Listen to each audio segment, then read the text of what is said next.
What's up, guys? Today I'm going to talk about why I'm switching from the Insta 360 1X to the GoPro Max. So I've been using this camera a lot on this channel. This camera can film in 360, so it films everything. You can set it down at the skate park and it will film the entire skate park.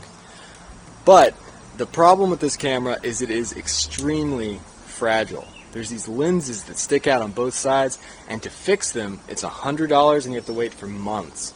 So I've already bought 2 of these cameras. I can't afford to keep buying more of these cameras. So I'm switching to a more rugged version. This audio is going to be terrible, by the way, when I start jumping.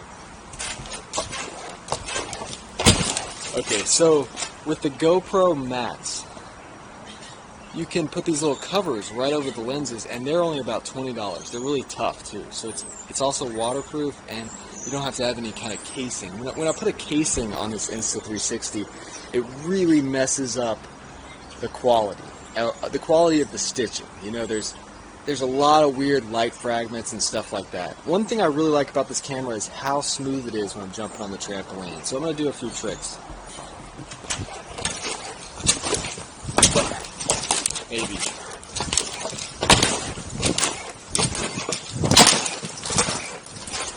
This is a tiny little trampoline, and it doesn't really give you much more bounce than the carpet, so it's like carpet boarding basically.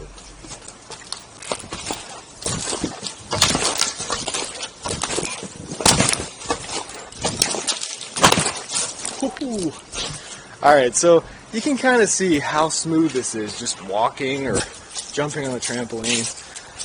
So I'm going to make another one of these videos skating with this thing soon.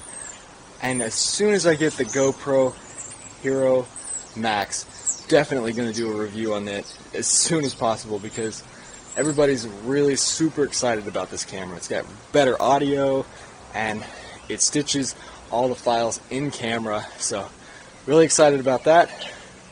If you enjoy this kind of content, reviews, tutorials, and videos about what I'm learning as I grow as a skateboarder, then hit that subscribe button, and thanks for watching.